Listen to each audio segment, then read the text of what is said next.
നമസ്കാരം. യുവതിയെ വിവാഹ വാഗ്ദാനം ചെയ്ത് പീഡിപ്പിച്ചു എന്ന കേസിൽ പോലീസ് രാഹുൽ മാങ്കൂട്ടത്തിൽ MLAക്ക് എതിരെ ചുമത്തിയിരിക്കുന്നത് അതീവ ഗൗരവകരമായ വകുപ്പുകളാണ്. 2 തവണ തിരുവനന്തപുരത്തെ ഒരു ഫ്ലാറ്റിൽ ഈ അതിജീവിതയെ എത്തിച്ച് ബലാത്സംഗം ചെയ്തു എന്നാണ് ഇതിൽ പരാമർശമുള്ളത്. മാത്രമല്ല, ഈ ഇത്തരത്തിൽ ബലാത്സംഗം ചെയ്തതിന് ശേഷമുള്ള ദൃശ്യങ്ങൾ രാഹുൽ മാങ്കൂട്ടത്തിൽ ചിത്രീകരിച്ചുവെന്നും പിന്നീട് ഇത് കാണിച്ച് ഭീഷണിപ്പെടുത്തുമായിരുന്നു എന്നുമാണ് അതിജീവിത മൊഴി നൽകിയിരിക്കുന്നത്. ഈ ദൃശ്യങ്ങൾ കാട്ടി ഭീഷണിപ്പെടുത്തി പാലക്കാട്ടേക്ക് തന്നെ വിളിച്ചു വരുത്തിയെന്നും അവിടെ വെച്ചും തന്നെ ബലാത്സംഗം ചെയ്യുകയായിരുന്നു എന്നും യുവതി മൊഴി നൽകിയിട്ടുണ്ട്. ഇതിനെക്കുറിച്ച് എന്തെങ്കിലും പുറത്തു പറയുകയാണെങ്കിൽ തന്നെ കൊന്നുകളയുമെന്ന് രാഹുൽ മാങ്കൂട്ടത്തിൽ ഭീഷണിപ്പെടുത്തി എന്നാണ് അതിജീവിത പോലീസിനോട് വെളിപ്പെടുത്തിയിരിക്കുന്നത്. പിന്നീട് യുവതി ഗർഭിണിയാണ് എന്നറിഞ്ഞോടുകൂടി ഈ ഭീഷണി വീണ്ടും ശക്തമായി എന്നും നിരന്തരമായി ഗർഭഛിദ്രം നടത്തുന്നതിന് വേണ്ടി രാഹുൽ മാങ്കൂട്ടത്തിൽ തന്നെ ഭീഷണിപ്പെടുത്തുന്നുണ്ടായിരുന്നു എന്നുമാണ് യുവതി പറയുന്നത്. പിന്നീട് ബാംഗ്ലൂരിൽ നിന്ന് രാഹുൽ മാങ്കൂട്ടത്തിൻ്റെ സുഹൃത്തായ ജോബിയുടെ കൈവശം ഗർഭഛിദ്രം നടത്തുന്നതിനുള്ള മരുന്ന് കൊടുത്തേച്ചുവെന്നും തിരുവനന്തപുരത്തെ കൈമനത്ത് വെച്ച് ഒരു ചുവന്ന കാറിനുള്ളിലേക്ക് തന്നെ കയറ്റിയതിന് ശേഷമാണ് ഈ മരുന്ന് തന്നെ കൊണ്ട് കഴിപ്പിച്ചത് എന്നുമാണ് യുവതി പോലീസിനോട് വെളിപ്പെടുത്തിയിരിക്കുന്നത്. മാത്രമല്ല, യുവതി മരുന്ന് കഴിക്കുന്നുണ്ട് എന്ന് ഉറപ്പുവരുത്തുന്നതിനായി രാഹുൽ മാങ്കൂട്ടത്തിൽ ഈ സമയത്ത് വീഡിയോ കോളിൽ വന്ന് ഇക്കാര്യം ഉറപ്പുവരുത്തിയിരുന്നു എന്നാണ് പറയപ്പെടുന്നത്. അതായത് യുവതി ഗർഭഛിദ്രം നടത്തിയിരിക്കണം എന്നുള്ള കാര്യത്തിൽ രാഹുൽ മാങ്കൂട്ടത്തിൽ നിർബന്ധമുണ്ടായിരുന്നുവെന്നും ഭീഷണിപ്പെടുത്തിയതിൻ്റെ തൊട്ട് പിന്നാലെ ഇത്തരത്തിൽ വീഡിയോ കോളിൽ വന്ന് സുഹൃത്ത് നൽകിയ ഈ മരുന്ന് ഗുളിക താൻ കഴിക്കുന്നുണ്ട് എന്ന് രാഹുൽ ഉറപ്പുവരുത്തിയിരുന്നു എന്നുമൊക്കെയാണ് ഇപ്പോൾ യുവതി മൊഴി നൽകിയിരിക്കുന്നത്. തിരുവനന്തപുരത്ത് റൂറൽ എസ്പിയുടെ നേതൃത്വത്തിലാണ് യുവതി ഏതാണ്ട് 5 മണിക്കൂറോളം നീണ്ടുനിന്ന മൊഴിയെടുപ്പ് നടത്തിയത്. ഏതായാലും ഇതിൽ പറയുന്ന പല കാര്യങ്ങളും നമ്മെ ഞെട്ടിപ്പിക്കുന്നതാണ്.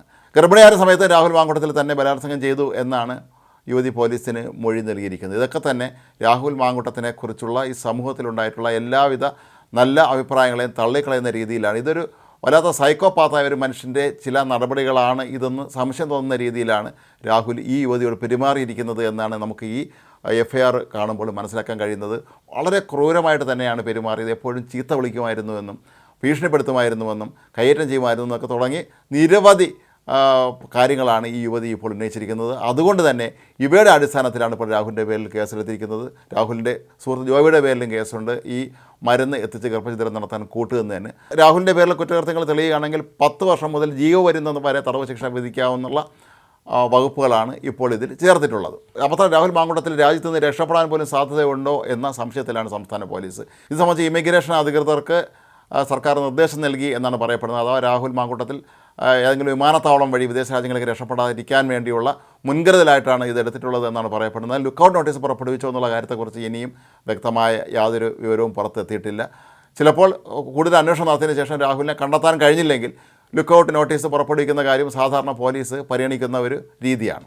അതേസമയം രാഹുൽ മാങ്കൂട്ടത്തിൽ തിരുവനന്തപുരത്ത് ഏത് ഫ്ലാറ്റിൽ വെച്ചാണ്, അത് ആരുടെ ഫ്ലാറ്റിൽ വെച്ചാണ്, രാഹുലിൻ്റെ തന്നെ സ്വന്തം ഫ്ലാറ്റാണോ മറ്റാരുടെയെങ്കിലും ഫ്ലാറ്റിൽ വെച്ചാണോ യുവതി 2 തവണ ബലാത്സംഗം ചെയ്തത് എന്നുള്ള കാര്യത്തെക്കുറിച്ച് പോലീസ് ഇപ്പോൾ വിശദമായ അന്വേഷണം നടത്തുകയാണ്. അങ്ങനെയാണെങ്കിൽ അവിടെ എത്തി പോലീസ് അതിൻ്റെ തെളിവെടുപ്പ് നടത്തേണ്ടി വരും. അതുപോലെ പാലക്കാട്ട് എത്തിച്ച് പീഡിപ്പിച്ച സ്ഥലവും ഏതാണെന്നുള്ളത് പോലീസ് അന്വേഷിക്കുന്നുണ്ട്. ഒരുപക്ഷെ രാഹുൽ താമസിച്ചിരുന്ന ഫ്ലാറ്റിൽ തന്നെയാണോ ഈ യുവതിയെ എത്തിച്ചത്, അതോ മറ്റേ ആരുടെയെങ്കിലും ഫ്ലാറ്റിൽ എത്തിച്ചാണോ പീഡനം നടത്തിയത് എന്നും ഇതിനാരൊക്കെ കൂട്ടുനിന്നിട്ടുണ്ട് എന്നുള്ള കാര്യവും ഇപ്പോൾ പോലീസ് വിശദമായ അന്വേഷണം നടത്തുകയാണ്. രാഹുൽ ഒരിക്കലും ഒറ്റയ്ക്ക് ഇത്തരം കാര്യങ്ങൾ ചെയ്യാൻ കഴിയുകയില്ല എന്ന് പോലീസ് കരുതുന്നു. അതുകൊണ്ട് തന്നെ ഇയാൾക്ക് കൂട്ടുനിന്നത് ആരൊക്കെയാണ് എന്നുള്ളത് സംബന്ധിച്ചാണ് ഇപ്പോൾ അന്വേഷണം നടക്കുന്നത്. അതിജീവിതയ്ക്ക് ഗർഭഛിദ്രത്തിനുള്ള മരുന്നെത്തിച്ച ജോബിയെ ഇപ്പോൾ പോലീസ് പ്രതിപട്ടികയിൽ ചേർത്തതിൻ്റെ ഭാഗമായിട്ടാണ്. മറ്റുള്ള ഇത്തരത്തിലുള്ള ക്രൂരകൃത്യങ്ങളൊക്കെ തന്നെ ചെയ്യുമ്പോൾ ഇതിന് കൂട്ടുനിന്ന സഹായികൾ ആരൊക്കെയാണ് എന്നുള്ളത് സംബന്ധിച്ച അന്വേഷണം ഇപ്പോൾ തുടരുകയാണ്. രാഹുൽ മാങ്കൂട്ടത്തിൻ്റെ പേഴ്സണൽ സ്റ്റാഫിൽപ്പെട്ടവരെയൊക്കെ തന്നെ ഇക്കാര്യത്തിൽ പോലീസ് ചോദ്യം ചെയ്യാനുള്ള സാധ്യത കൂടി ഇതോടെ തെളിയുകയാണ്. ഇവിടെ വെച്ചാണ് പീഡിപ്പിച്ചതെന്ന് മനസ്സിലാക്കി കഴിഞ്ഞാൽ അവിടെ എത്തി മറ്റ് ഫ്ലാറ്റുകളിൽ താമസിക്കുന്നവരുടെയൊക്കെ തന്നെ മൊഴിയെടുക്കാനും അവരെ ചോദ്യം ചെയ്യാനും ഒക്കെയുള്ള സാധ്യതയുമുണ്ട്. ഏതായാലും കേരളം ശരിക്കും ഞെട്ടിപ്പോകുന്ന വിവരങ്ങളാണ് ഇപ്പോൾ ഈ പെൺകുട്ടിയുടേതായി പുറത്തു വരുന്നത്. ഒരിക്കലും ഒരു പൊതുപ്രവർത്തകനിൽ നിന്ന്, ഒരു മനുഷ്യനിൽ നിന്ന് ഉണ്ടാകാൻ പാടില്ലാത്ത തരത്തിലുള്ള അത്രയും ക്രൂരമായ രീതിയിലുള്ള പെരുമാറ്റമാണ് രാഹുൽ മാങ്കൂട്ടത്തിൽ ഈ ഒരു അതിജീവിതയോട് കാട്ടിയത് എന്നാണ് പൊതുവെ നമുക്കിതിൽ നിന്ന് മനസ്സിലാക്കാൻ കഴിയുന്ന ഒരു കാര്യം.